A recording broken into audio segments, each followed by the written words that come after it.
नमस्कार, मैं हूं अभिषेक। स्वागत है आपका हमारे स्पेशल शो खबर तो खास है में। आज खबर तो खास है में हम आपको मिलवाएंगे बालोतरा के प्रिंस से, जो रेगिस्तान से हिमालय तक की यात्रा कर रहा है। बात होगी जिंदगी जीने की नई पहल वेगनिज्म की। बताएंगे पाली के डॉक्टर सुरेश के बारे में, जो पत्नी को मौत के मुंह से वापस खींच लाए। दिखाएंगे जोधपुर के अब्बास की चित्रकारी। साथ ही बताएंगे माउंट आबू की 5000 साल पुरानी अधूरी प्रेम कहानी।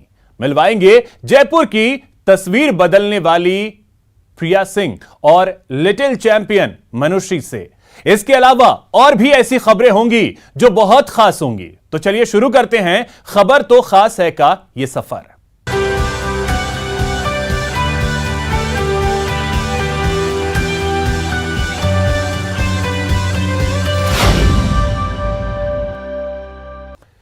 कला का ना कोई धर्म होता है, ना ही कोई सरहद की बंदिशें।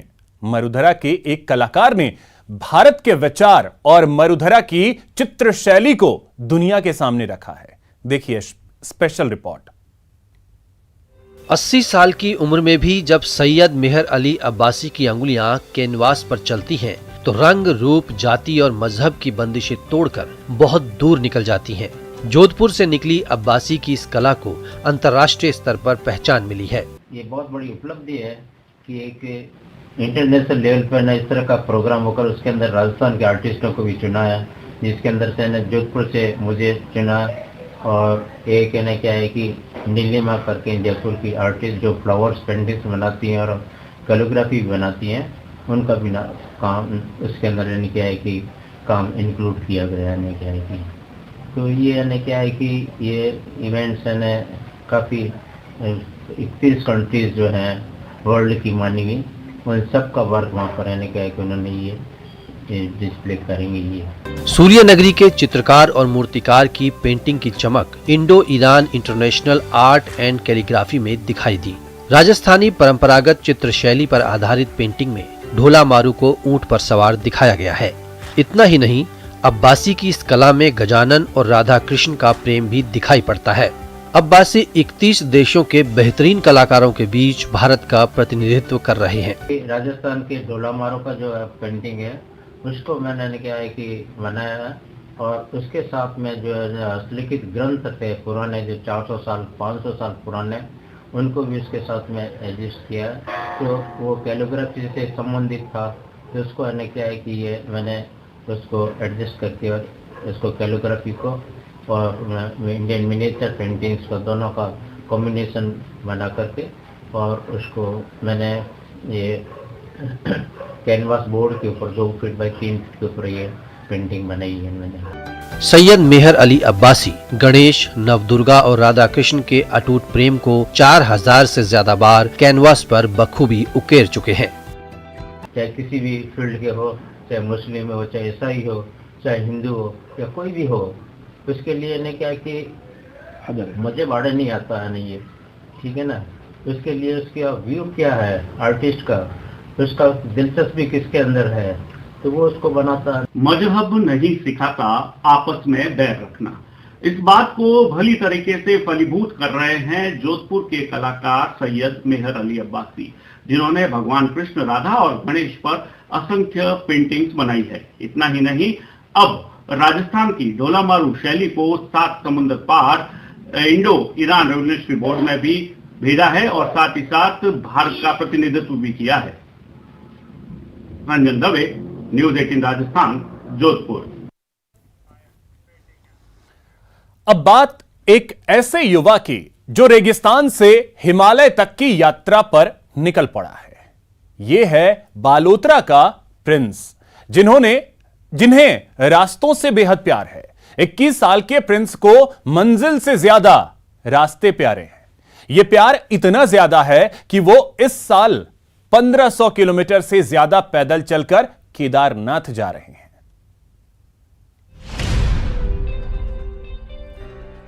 पैदल व्यवस्था अभी राजस्थान तक तो कंप्लीट है, और आगे जैसे जैसे घर वाले फैमिली वाले देखते जाएंगे और जैसे लोग वैसे हिंदू है तो करते ही रहते हैं, आगे से आगे हेल्प करते रहते हैं।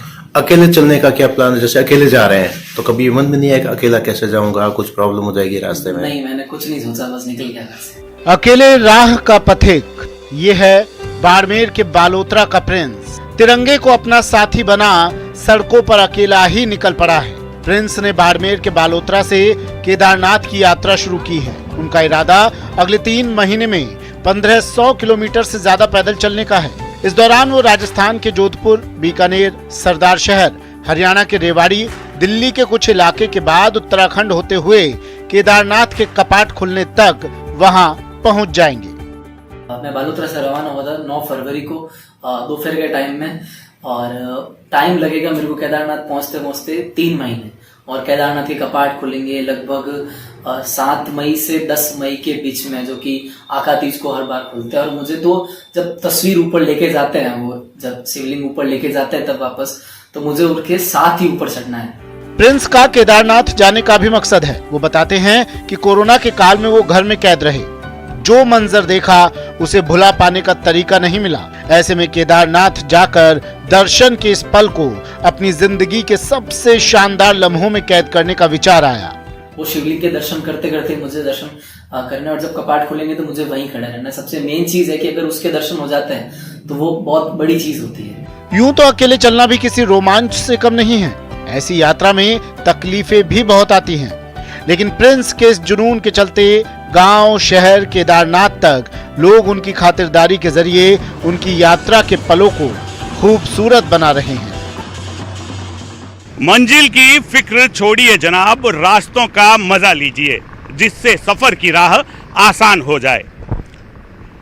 रेगिस्तान से हिमालय की ओर कुछ इसी सोच के साथ बाड़मेर का प्रिंस भी निकल चुका है अपने मंजिल की ओर। जोधपुर से कैमरा पर्सन शेर सिंह के साथ Ranjan Dave, news 18 Rajasthan. Vegan food यानी बिना किसी क्रूरता के खाना, यानी नए जमाने की सोच के मुताबिक जिंदगी जीने का सलीका। सीधे शब्दों में समझाएं तो मांसाहार के साथ ही डेयरी प्रोडक्ट के बिना खाने को वीगन फूड कहते हैं। 7 समंदर की सीमा लांघकर वेगनिज्म अब मरुधरा में भी अपना वजूद ढूंढ रहा है। देखिए यह खास रिपोर्ट।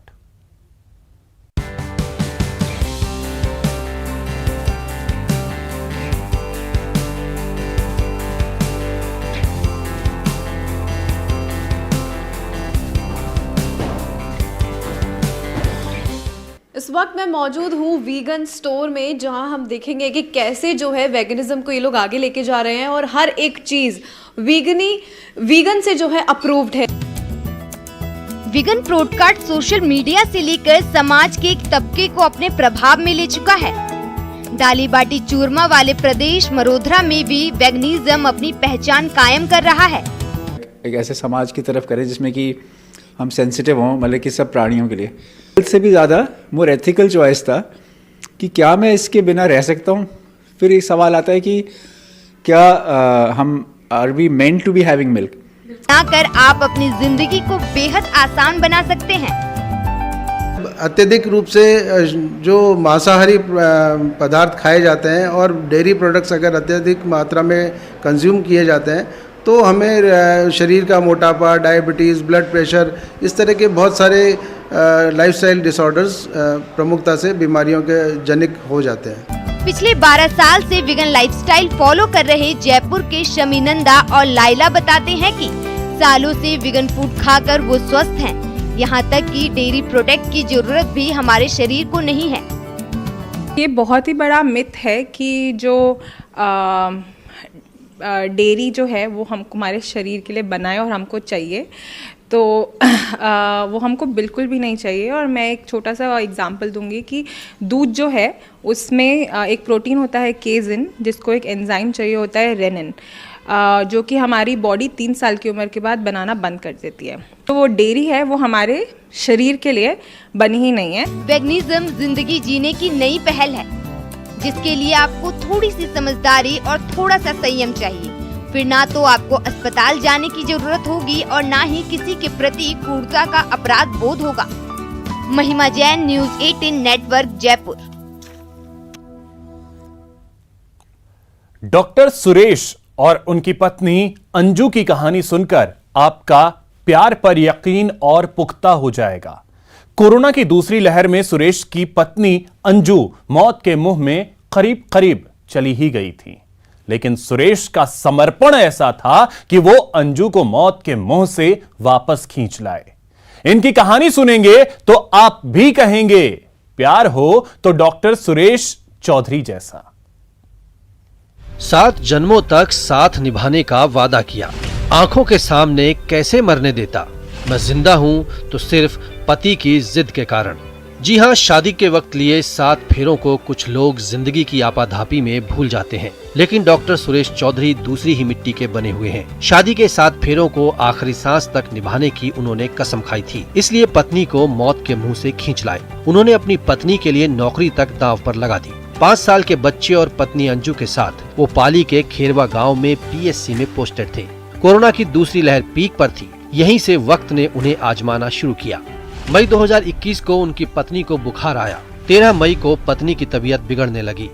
पत्नी अंजू कोरोना की चपेट में आ गईं। सुरेश उन्हें बांगड़ अस्पताल ले गए, लेकिन वहां बेड नहीं मिला। 14 फरवरी को उन्हें जोधपुर एम्स में भर्ती करवाया। 30 मई को हालत और ज्यादा खराब हो गई, वो वेंटिलेटर पर आ गयी। उनका वजन 50 किलो से गिरकर 30 किलो रह गया। फेफड़े खराब हो चुके थे, डॉक्टर्स ने जवाब दे दिया। लेकिन सुरेश ने हार नहीं मानी। वो अपनी पत्नी को अहमदाबाद ले गए। वहां 1 जून को प्राइवेट हॉस्पिटल में भर्ती करवाया। शरीर में खून कम हो गया। अंजू को ESMO मशीन पर लिया गया।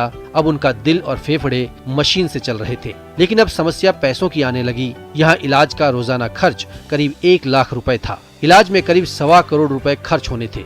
सुरेश ने बताया कि 70 लाख रुपए में MBBS की डिग्री 4 बैंकों के पास गिरवी रख दी। 10 लाख की सेविंग थी। 20 लाख साथी डॉक्टर्स और स्टाफ ने इकट्ठा किए। 15 लाख में खारड़ा गांव में प्लॉट बेचा। बाकी रकम रिश्तेदारों से उधार ली। सुरेश कर्ज के बोझ तले दबे जा रहे थे, लेकिन उनका एक ही मकसद था, पत्नी की जान बचाना। आखिर ऊपर वाले ने इनकी सुन ली। 87 दिन बाद इस मशीन पर रहने के बाद अंजू के लंग्स में सुधार हुआ। वो फिर से बोलने लगी। कुछ दिनों में उन्हें अस्पताल से डिस्चार्ज कर दिया गया। उन्होंने उनको ECMO मशीन पे रखने के लिए सजेस्ट किया। ECMO मशीन पे रखने के बाद भी ज़्यादा इम्प्रूवमेंट नहीं होने के कारण काफ़ी लंबे टाइम तक उनको ECMO मशीन पे रखना पड़ा, जिसमें लगभग 128 दिन तक वो हॉस्पिटल में रहे और 128 दिन के बाद भी उनको विद ऑक्सीजन वहाँ से डिस्चार्ज किया। सुरेश का कहना है कि 7 जन्मों का साथ निभाने का वादा किया है, यूं ही आंखों के सामने कैसे मरने देता, पैसे तो और भी कमा लूंगा, लेकिन अंजू को कुछ हो जाता तो शायद मैं भी जिंदा नहीं रहता। अंजू कहती हैं कि मैं जिंदा हूं तो सिर्फ पति की जिद और जुनून के कारण। हस्बैंड ने, डॉक्टर सुरेश ने, उन्होंने विश्वास रखा खुद पे भी, फिर वो मेरे को वहाँ अहमदाबाद लेके गए। अहमदाबाद में मैं 3 महीने भर्ती रही और फिर उनके प्यार, उनके विश्वास के कारण ही मैं यहाँ पे हूँ, परिवार के बीच में हूँ, तो उनके प्यार और विश्वास के कारण। मोहब्बत की लोग 1000 परिभाषाएं देते हैं। कोई प्यार में चांद तारे तोड़ लाने की बात करता है तो कोई सब कुछ लुटा देने का दावा करता है। डॉक्टर सुरेश जिस तरह अपनी पत्नी को मौत के मुंह से बचा कर लाए हैं, इसके लिए उन्हें प्यार मोहब्बत के ग्रंथ पढ़ने की जरूरत नहीं थी। ये उनकी पत्नी के लिए बस समर्पण था, जिसकी आज बेहद कमी दिखाई देती है। पाली से न्यूज़ 18 के लिए श्यामलाल चौधरी की रिपोर्ट। माउंट आबू में है एक ऐसा मंदिर जहां प्यार करने वालों की मन्नत पूरी होती है। मान्यता है कि कुंवारी कन्या का मंदिर एक राजकुमारी और उनके प्रेमी रसिया बालम की याद में बनाया गया है। 5000 साल पुरानी इस अधूरी प्रेम कहानी में प्यार है तो नफरत और साजिश भी है। देखिए 5000 साल पुरानी अधूरी प्रेम कहानी। 5000 साल से प्यार का इंतजार। मारवाड़ गोड़वाड़ की एक अधूरी प्रेम कहानी।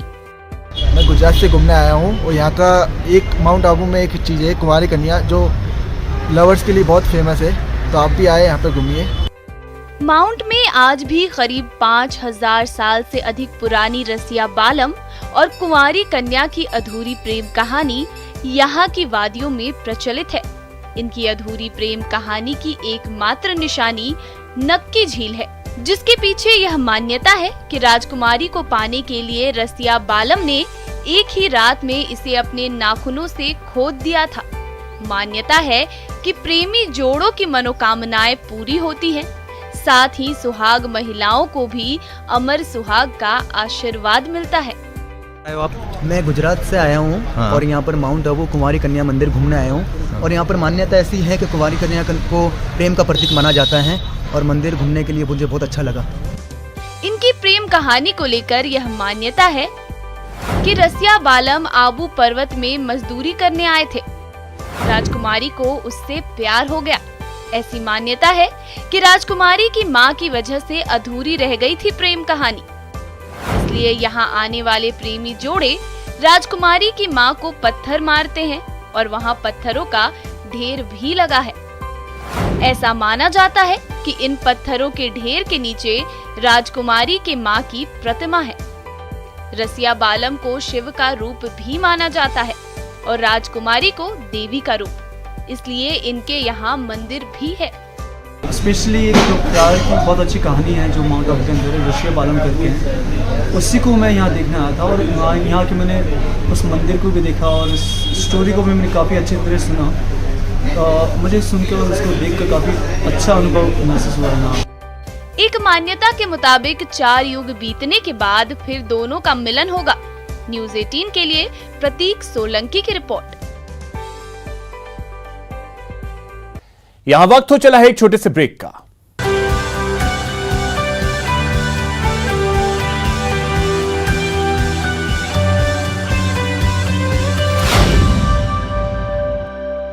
शर्मा जी की बिटिया की